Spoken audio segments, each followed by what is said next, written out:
The holiday season is upon us once again, and Old Time Radio DVD has the perfect gifts for your parents, your grandparents, your children, your friends, and yourself. We have the largest TV collections, those cliffhanger serials, cartoons, movies, and everyone's favorite old-time radio. The prices are the best to be found anywhere on the internet or anyplace else. What are you waiting for? Go to oldtimeradiodvd.com. I'll be putting items for sale from time to time, so don't wait until the last moment. Go to oldtimeradiodvd.com today. You'll be glad you did. I was a communist for the FBI.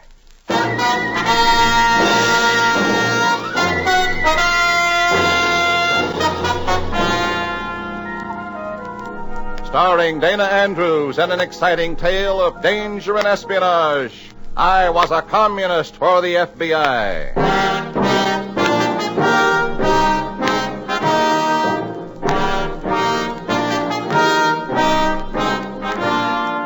From the actual records and authentic experiences of Matt Cvetic come many of the incidents in this unusual story. Here is our star, Dana Andrews, as Matt Cvetic, who for 9 fantastic years lived as a communist for the FBI. For 9 phantasmal years, I was the man who looked into the dark mirror and wondered, which is the reflection and which is me?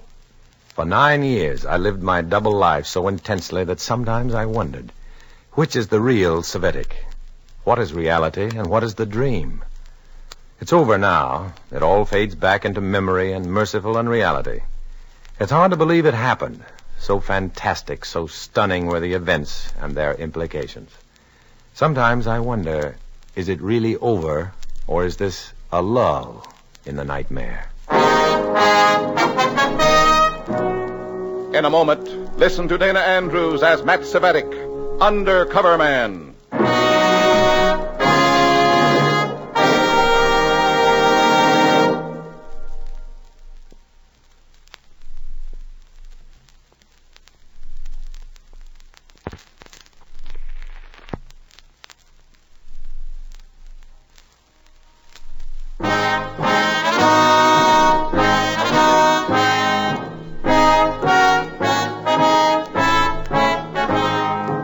Now, here is Dana Andrews as Matt Cvetic, Undercover Man. This story from the confidential file is marked 15 Minutes to Murder.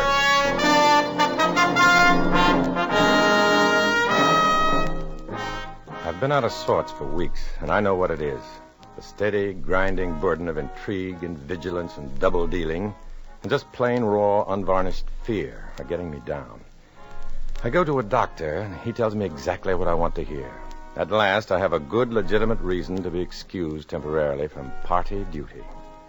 I make my routine telephone check-in with my chief, Comrade Revchenko, from a pay telephone full of the glad news from my doctor. Nothing right now except continue with your routine duties until further notified. About those routine duties... Be a little more prompt in reporting. Well, I can explain that delay. I've been to my doctor. Why? It was nothing serious, routine checkup. He did say I ought to take a rest. I see. You wouldn't want me to go haywire in the middle of an assignment, would you? Did he find anything wrong with you? Well, nothing serious, really. No. Well, I could go back and have him pin a stiff cardiac rap on me. That'll make you any happier. What did the doctor discover? A little high blood pressure, but that's only... Good enough. What? Report to headquarters at once.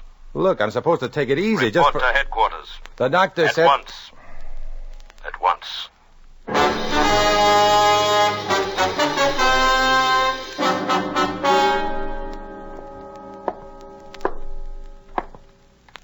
Sit down, Comrade Cvetic. Before we go much further, I want to point out that... Point out nothing until I've finished, Comrade. That's all right. I've been doing some work while you were on your way over here. Concerning me? I have rearranged matters to provide for you, yes. Provide for me? You need a rest, Comrade. I could use one. I have arranged everything. Well, how do you mean? Arranged what? A private room at Angel of Mercy Hospital. Well, look, I'm not really sick. You need a rest in bed. Well... I had assigned somebody else to this, but your mild hypertensive condition makes you more logical for the job. Oh, It's work, then. A rest in bed at party expense. We expect some return for our generosity, and complete idleness would soon bore you. Good enough. What's the job? Directly across the street from the room I've reserved for you, some 200 feet away, is the back of a row of fashionable apartment houses. Oh, yeah, I know the place. From your bed, you will keep a constant lookout on one of those apartments. Which apartment is marked on this simple diagram? 12th floor. All 5 windows. Mm-hmm. And you will need this pocket telescope, small enough to keep on your person. Allow nobody to realize that you are watching the apartment. What's the object? Or shouldn't I ask? You should very definitely know, comrade. We are out of patience with the FBI. Oh? Tired of their spying, tired of their undercover burrowing into the very core of our party apparatus. It is time we served notice that this is war and that espionage in war is punishable by extreme measures. Well, then the man I'm watching is an FBI spy? Study every move he makes. He knows he's a marked man. He does not expose himself where we can punish him. That's understandable. Now repeat this number after me. Shoot. Elmwood 41137. Elmwood 41137. Again. Elmwood 41137. Mark nothing down. Of course not. Watch the apartment. Notice Benedict's actions. Well, that's his name then, huh? Benedict? Call it that. Go ahead. Report to Elmwood 41137 closely. It may take a week or 2 weeks or a month, but keep at it. What may take that long, exactly? For Benedict to decide it's safe to leave his stronghold. When he does, give our men half an hour's notice. They will do the rest. Check. Informers and contemptible stool pigeons. Time they squirmed. What else? That's it. Everything's prepared for you. All right, I'll pick up a few things and report at the hospital. Cvetic, Yes? we will leave for the hospital directly from here. I'll come back here then. We are leaving from here immediately. But Secrecy, Comrade Cvetic, secrecy. Absolute and impenetrable secrecy. We will go to the hospital from here in a car I have waiting for us. They are all over the FBI spies and informers. You seem disturbed, Comrade. It's just this. I'm to be the accessory to a man's murder. An FBI informer? Some vacation. You did not join the party to sip pink lemonade, Comrade. In the hospital, you will under no circumstances attempt to contact the party. Do you understand? I understand. It is out of our hands. Whatever occurs must be credited to the ordinary underworld retaliation. Yes. Forget us. Simply call Elmwood 41337. 1137, isn't it? Just testing. We will go now. We walk several blocks and hesitate at a corner to be picked up by a nondescript car driven by a man I've never seen before. Silence. All the way to the Angel of Mercy Hospital. Absolute silence. I'm being whisked away to a private hospital room secretly, incommunicado, to spy on another FBI undercover man like myself and send him to his death. And I can't even get to a telephone to call my FBI contact and report what's happening. I've got to report to them. I've got to get to the FBI.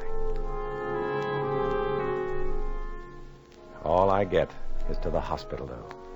Revchenko stands by wordlessly while the registrar checks me into my room, 1216. Then he goes, and I'm on my own, isolated, marooned. Can I get you anything, Mr. Cvetic? Oh, thank you, nurse. Dr. Anatole will be in to see you soon. Who? Well, your doctor, Dr. Anatole. Fine. He'll be in directly. Okay, he'll be in a flash. Oh, you're not going to be a bad patient, are you now?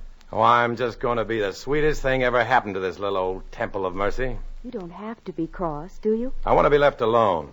Just as you say, Mr. Cvetic. Absolute minimum of solicitous attention. What are you angry at me for? I'm not angry at you. Oh, I'm sorry, nurse. I'm not angry at you.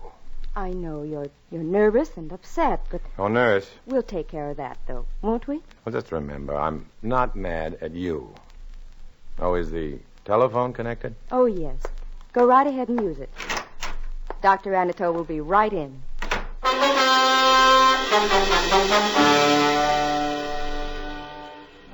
The second I'm alone, I take the pocket scope from under my pillow and peer out the window. Across 200 feet of street and a backyard terrace to the rear of those stylish apartment buildings. I pick out Benedict's suite. That's it, all right. A sportsman's apartment. Rifles on racks, hunting trophies on every wall, cupped and other trophies on a mantelpiece. I reach for the telephone. Communique number 1. I feel sick. Your order, please. Elmwood 41137. Thank you. Never mind the opera.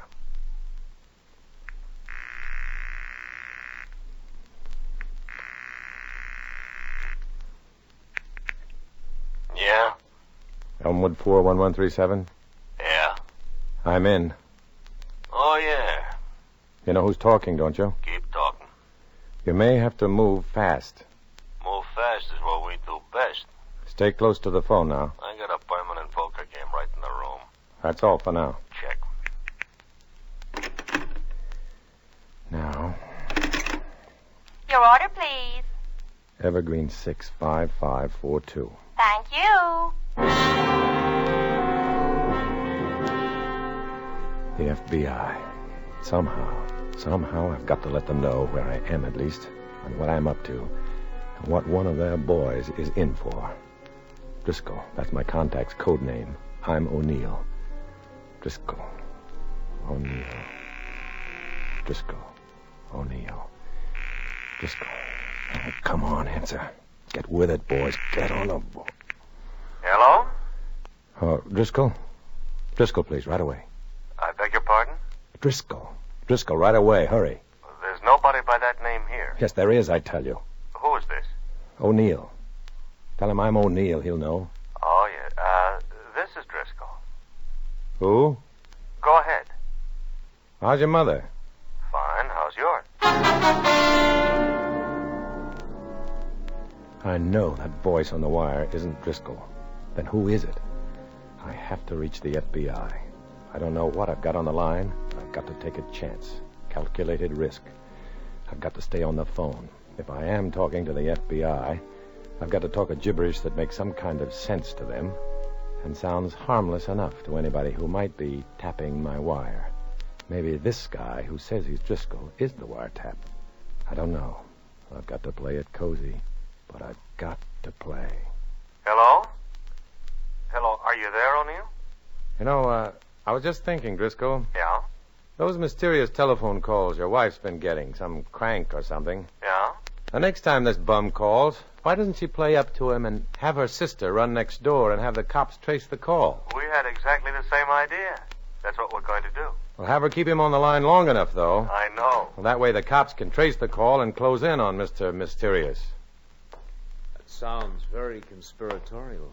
What? Oh, Hello? somebody just walked in. I am Dr. Anatole. Who? I think you'd best ring off for now. Well, I feel all right. Better hang up. Sure. So long, chum. I've got to ring off. Yeah? You should not have a telephone until a staff physician examines you and decides you may have one. I'm all right, Doctor. Then why are you here? Oh, just a little hypertension, that's all. You should not have a telephone until I have okayed it. I'm surprised. Now, if you'll cooperate, I shall examine you.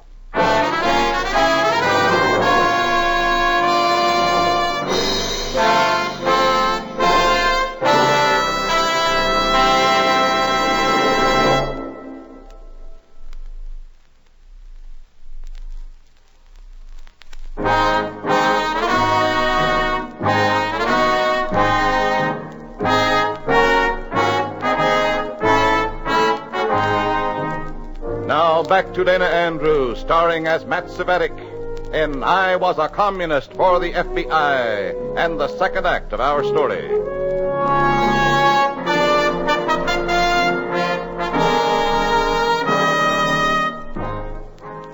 How much did Dr. Anatole hear? What does he know beside medicine? I'm afraid of that mucilaginous voice and that cold, nothing smile of his. Is he there to watch me? That phone made him pretty mad in his cold-blooded way. Or maybe I'm imagining it. I don't know. In my position, I've got to assume that the walls have ears, and that a strange voice that isn't Driscoll's could be a trap. Meanwhile, I've got to study Benedict across the way, find out when he gets up, when he has his meals brought in, how much time he spends on his 2 telephones. He never goes out, but when he gets up his nerve to try it, he's dead, and I will have killed him indirectly. And it looks close now. Your order, please. Elmwood 41137. Thank you. Yeah.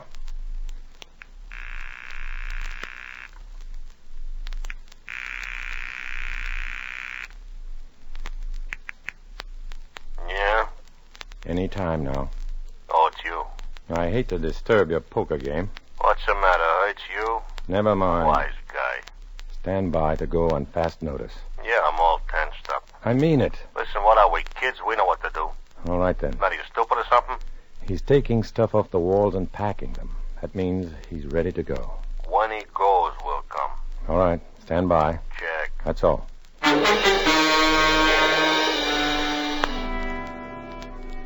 I keep watching Benedict. All the signs point to his making a break for it. I think of taking a chance on the pretty nurse, who looks too crisp and fresh to be a comrade. But how does one know? Send her with a sealed note to the FBI address? Or no, write a note and send it through the mails, maybe special delivery. That's it. Take a chance, that's all. Take a chance that whoever I give the letter to mail is on the level. Everybody can't be a spy. But it only takes one. I'll do it. Oh, nurse! Oh, nurse! Yes, Mr. Cvetic. I might have a letter for you to mail. When do you go off duty? At 4 o'clock, Mr. Cvetic. All right, I'll have it ready for you at, No. What? Never mind. Forget it. Never mind. Well, all right, Mr. Cvetic. Just as you say. Too late. I waited too long, hesitating, being scared. Because I can see that Benedict across the street is getting ready to clear out. By the time the nurse got to the FBI headquarters, it'd be all over anyhow. I've got to report to Rev Chenko's goon squad. I don't want to, but I've got to. And then, maybe, figure some way out for Benedict. And for myself, too. Elmwood 411. I've got to. Hello? Your order, please. Elmwood? Hello. Elmwood 41137. Thank you.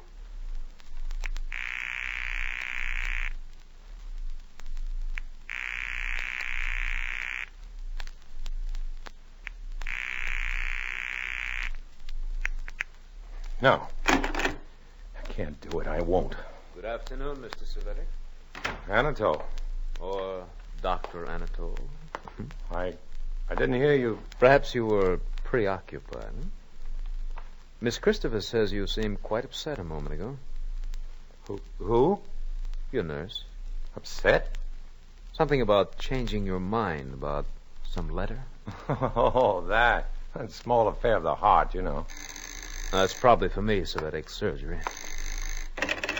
Yes. For you. Thank you. Yes? I had your party for you when you hung up, Mr. Cvetic. Well, I don't think I... Go right ahead, Cvetic. Don't mind me. Oh, operator, I don't Yeah? want... Hello? Oh, you again. Hold on just a second, will you? Thanks. Will you excuse me, Doctor? Oh, of course. I'll come back later. Hello? Talk up, Sport. Talk up. I can't.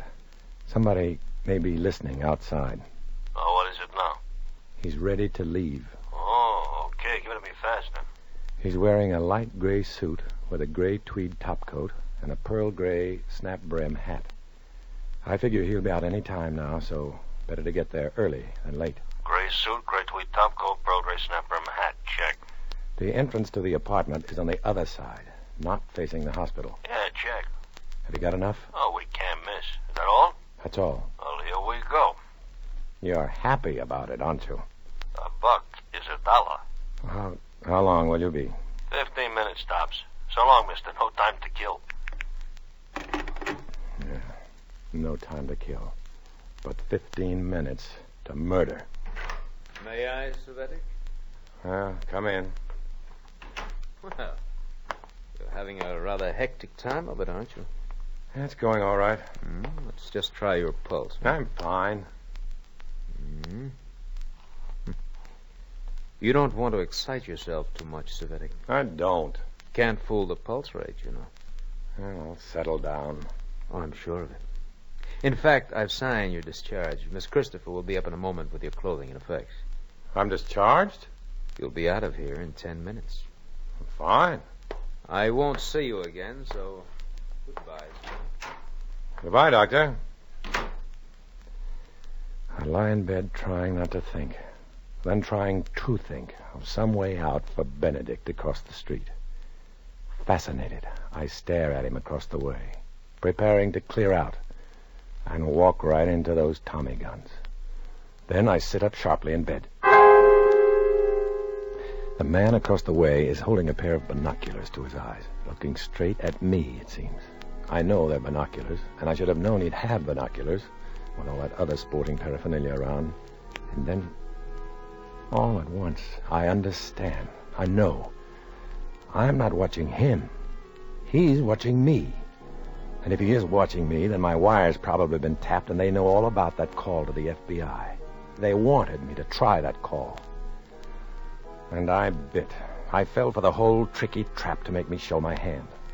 I'm the dirty stool pigeon, unquote, that Rev Chinko hoped would reveal himself. I'm the patsy. Tag, I'm it. Cvetic, you're dead, because here comes the nurse with my clothes and effects, so I can walk out of here, to be mowed down by gunsels that I've called myself.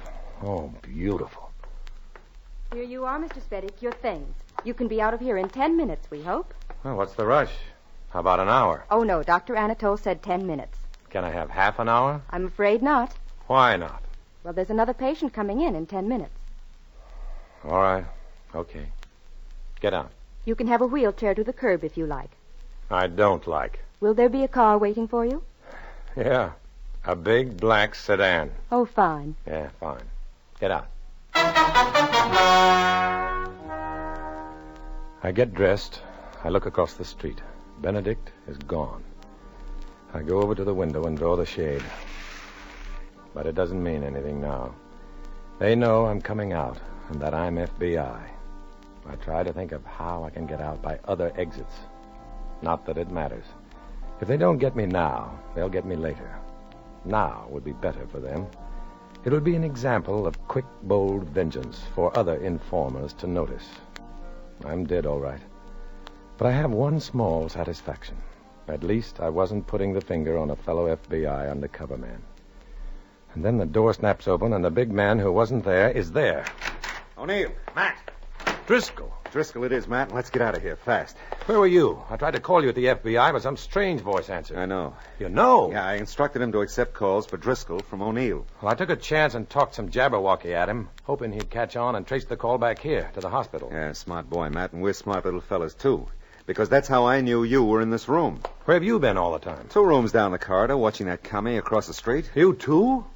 They told me he was an FBI agent they wanted to knock off. I thought I was killing our own man. You almost did. What? I'm the guy. But it's me they're after. They're going to mow me down in the street. They've been watching me, testing me.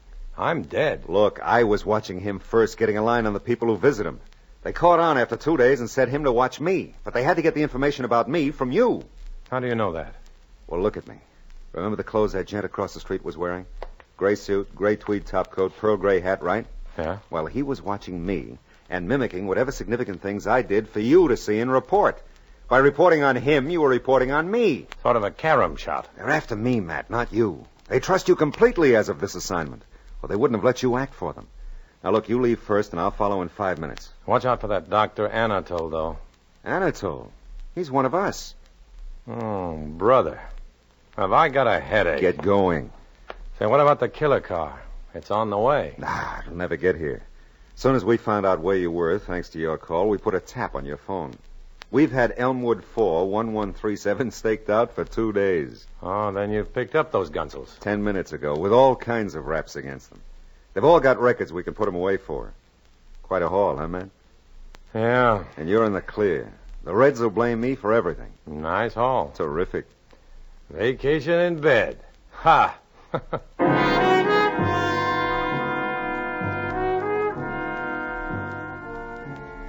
When I get downstairs, sure enough, no black sedan bristling with Tommy guns.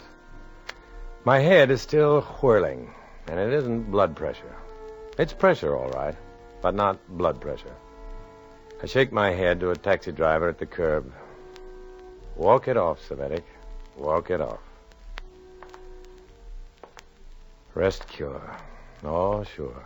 I ought to be resigned to the pressure by now. Resigned? Maybe. But there's no rest, and there's no peace. Just resignation to being marooned among enemies, forbidden from acknowledging my friends. I'm a communist for the FBI. I walk alone.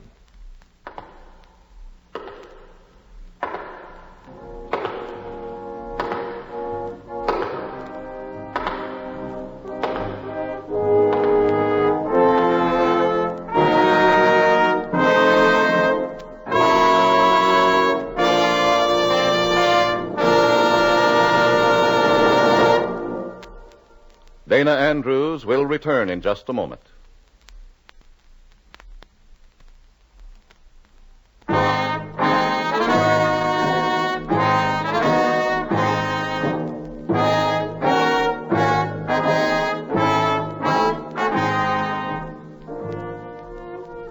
This is Dana Andrews. I can drop my role of Matt Cvetic after each show. But there's a real Matt Cvetic from whose fantastic adventures these stories all stem. The story you've just heard happened in all its basic details. The constant, silent warfare between the FBI and the Communist Party never ceases. This story told one small phase of that bitter fight. Names, places, and incidents have been disguised naturally, but the spirit of fact remains untouched. Next week, another exciting adventure from the journal of Matt Cvetic, who worked undercover for the FBI. It's a landmark, and you're listening, so mark it. See you then.